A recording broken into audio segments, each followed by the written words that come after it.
มาต่อกันที่ข่าวจะเริ่มจัดตั้งปฏิบัติโครงการก่อสร้างไฟฟ้าพลังงานแสงตะเวนขนาดน้อยระยะที่1อยู่เขตบ้านน้ำผากเมืองปทุมพรแขวงจำปาสักในวันที่3 กรกฎาคม 2026ได้มีพิธีเซ็นสัญญาสัมปทานโครงการก่อสร้างไฟฟ้าพลังงานแสงตะเวนขนาดน้อยระยะที่1อยู่เขตบ้านน้ำผากลักเซ้าหาเมืองปทุมพรแขวงจำปาสักในเนื้อที่ 62,668 ตารางเมตรกำลังติดตั้ง5 เมกะวัตต์ ACระหว่างคณะกรรมการปกครองแขวงจำปาสักต่างหน้าโดยห้องการคณะกรรมการส่งเสริมและคุ้มครองการลงทุนแขวงกับบริษัทไส้สมบูรณ์เจริญทรัพย์ก่อสร้างขัวทางและบ่อแฮจำกัดผู้เดียวพิธีเซ็นสัญญาครั้งนี้จัดขึ้นอยู่ที่โรงแรมจำปาสักแกลนโดยการเข้าร่วมของฐานสมบูรณ์เฮืองวงศาห้องประธานคณะกรรมการปกครองแขวงฐานปริญญาเอกกรกันคำมวงศ์หัวหน้าของการคณะกรรมการส่งเสริมและคุ้มครองการลงทุนแขวง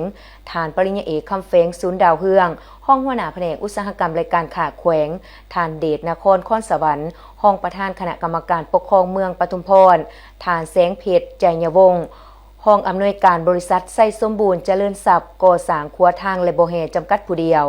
มีการนำแผนกการกรมกองที่เกี่ยวของอ้อมขางแขวงการนำและพนักงานห้องการคณะกรรมการส่งเสริมและคุ้มครองการลงทุนแขวงพร้อมด้วยพนักงานวิชาการของบริษัทเข้าร่วม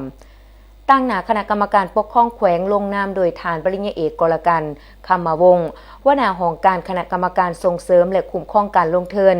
ฝ่ายคณะกรรมการปกครองแขวงลงนามเป็นพยานโดยมี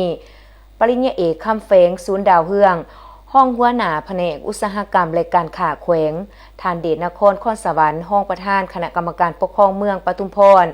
ฝ่ายบริษัทลงนามโดยฐานแสงเพชรใจยวงศ์ห้องผู้อำนวยการบริษัทไส้สมบูรณ์เจริญทรัพย์ก่อสร้างขัวทางและบ่อแฮจำกัดผู้เดียว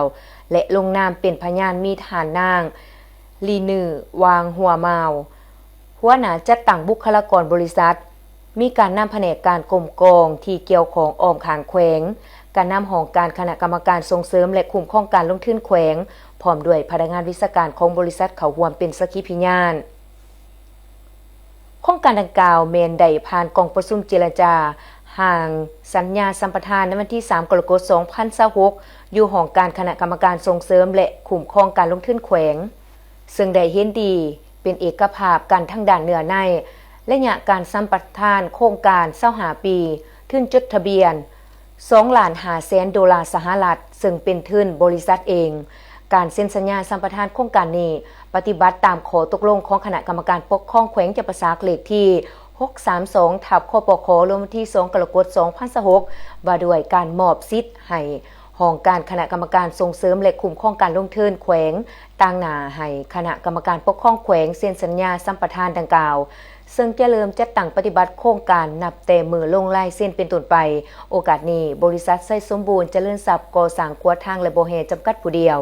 ได้มอบเงินช่วยเหลือแขวงจำปาสักจำนวน500 ล้านกีบเติมอีก